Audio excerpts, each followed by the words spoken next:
Namaste, I am Nitin from Outstanding 20 Mysuru. This is the last video in the series of 15 videos, and we are going to summarize the concept of pointers.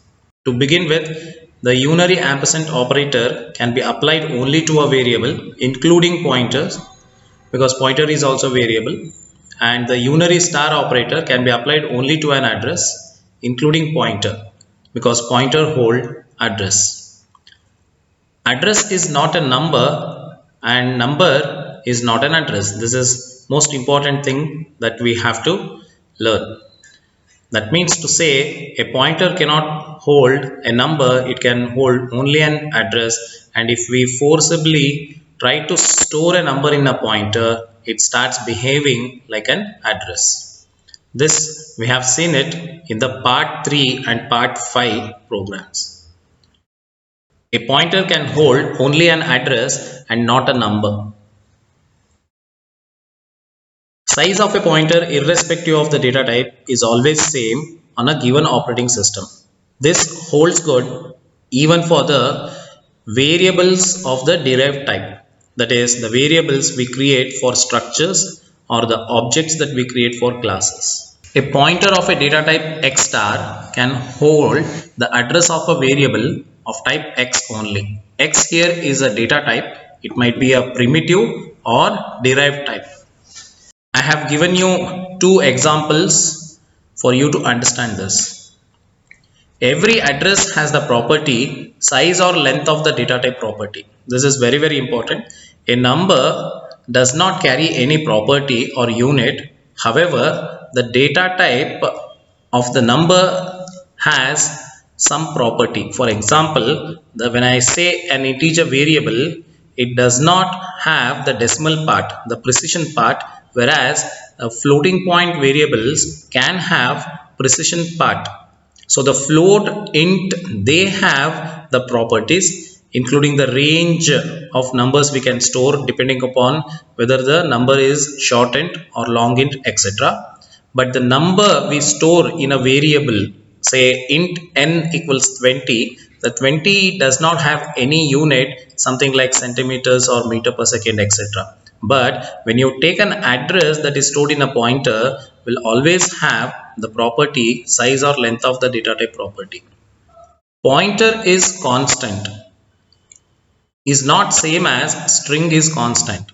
This means to say when you make the pointer constant, it becomes read-only variable. Mean to say the pointer which is now pointing to the variable, it cannot be made to point to some other variable.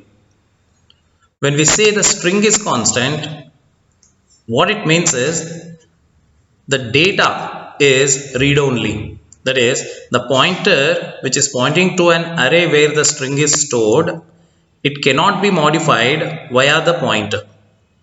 So the best example for this is the read-only functions, something like strlen or strcmp, where we do not modify the strings but we only use their values for some reason. An address of a pointer can be stored in another pointer, namely pointer to a pointer. And also we can store the address of pointer to a pointer in pointer to a pointer to a pointer. Further, a different type of pointers to be remembered. This is very important for you if you have to learn pointers in depth. A wild pointer, which is a pointer that is not initialized yet. Null pointer whose value is null, mean to say it is not pointing to any location in memory. Dangling pointer, mean to say a pointer which is still holding the address in the heap which was deallocated. Void pointer, mean to say a pointer holding an address which is generic address, mean to say the data type of the value present in that address is not yet decided, or say is not yet well known, or it is not well defined. Constant pointer mean to say a pointer which cannot be modified, whose value, mean to say the address which it is holding, it cannot be modified. So it is a read-only pointer. Function pointer, as we saw, a pointer to a function, and pointer to a function, that is function pointer, will not have a data type, but it has something called as prototype, because functions have prototypes and variables have data type. The smart pointer concept is an advanced C++ concept, so I'm not going to take it here.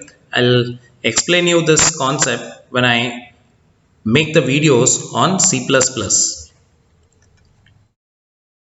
An arithmetic that involves an address is called as pointer arithmetic or address arithmetic, and we have seen that there are only three types of pointer arithmetic that have some meaning.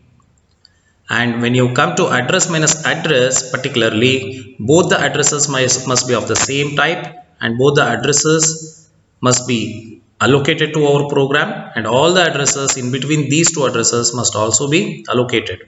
So this is very important. And address minus address is a number which is nothing but the number of values, number of elements present between these two addresses. Lastly, a pointer to a variable has a data type, and a pointer to a function has a prototype. I hope you have enjoyed learning the pointers concept. I would wait for your reviews. Please like my Facebook page Outstanding20, join my Instagram handle Outstanding20, and review my company on Google Maps. I wish you come forward and give me your feedback. Thank you very much.